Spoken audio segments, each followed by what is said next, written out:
এবার মা দুর্গার সঙ্গে মুখ্যমন্ত্রী মমতা বন্দ্যোপাধ্যায়ের তুলনা টানলেন জেলা শাসক। পূর্ব বর্ধমানের জেলা শাসক বিধানচন্দ্র রায়ের এই মন্তব্যকে ঘিরে বিতর্ক।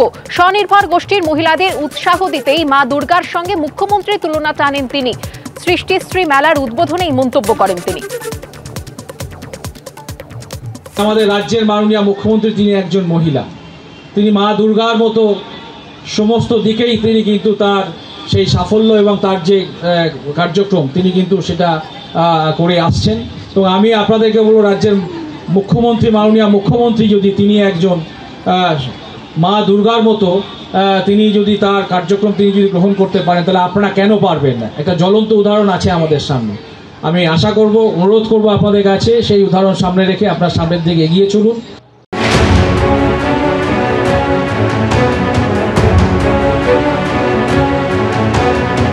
আমি একটা কথা বলি, আমাদের যা বলার আমরা রাজনৈতিক মিটিংয়ে বলব। এটা হচ্ছে জাস্ট মাই কার্টিসি মিটিং এবং প্রোটোকল মিটিং। এখনো তো ইলেকশন ডিক্লেয়ার হয়নি, সুতরাং এটা প্রোটোকল আছে যে রাষ্ট্রপতি বা প্রাইম মিনিস্টার আসছে, আমাদের দেখা করতে হয়।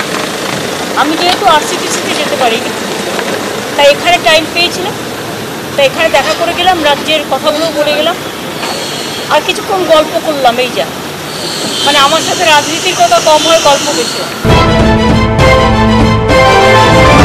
এটা সিটিং না সেটিং।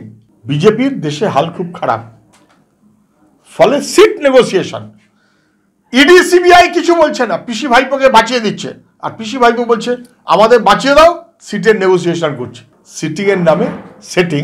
প্রধানমন্ত্রী মুখ্যমন্ত্রী তারা 7 দিন আগে থেকে জানা থাকতো যে শিডিউলড মিটিং।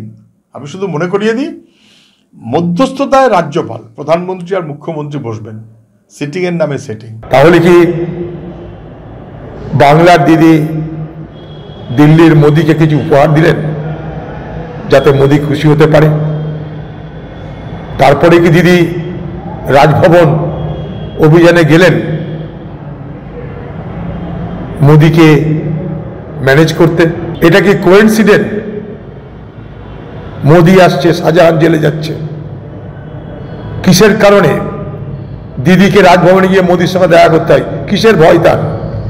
কিসের ভয়? কেন ভয়? কি কারণে ভয়? কিসের তোয়াজ জানতে চাই আমরা। মোদিজি রিক্রুটমেন্ট স্ক্যাম, টিচার রিক্রুটমেন্ট থেকে একেবারে রেশন দুর্নীতি নিয়ে বলেছেন আমি একজনকেও ছাড়ব না। এই চোর মমতা রাজভবনে তিনি পা ধরতে যাচ্ছেন, কোনো লাভ হবে না। এর নাম নরেন্দ্র মোদী, না খাউঙ্গা না খানে দুঙ্গা। প্রধানমন্ত্রী না চাইলে তিনি ডেকে পাঠাবেন, বলবেন চিফ মিনিস্টার সাহেবা আপনি আসুন, আপনার সঙ্গে কথা আছে। প্রধানমন্ত্রীর কাছে গিয়ে মমতা বন্দ্যোপাধ্যায় বাংলার দাবি জানিয়ে এসছেন, আর সেই বাংলার দাবি হচ্ছে বাংলার 10.5 কোটি লোকের জন্যে, বাংলার অস্মিতার জন্যে। যতবার বলবেন ততবার আমরা এই দাবি করব, আমাদের অধিকারের কথা জানাবো। আর তাতে যদি সিপিএম বা শুভেন্দুবাবুর অসুবিধা হয় বাংলার কথা বলতে, বাংলার অধিকারের কথা বলতে, তাদের বাংলাতে তাদের স্থান নেই।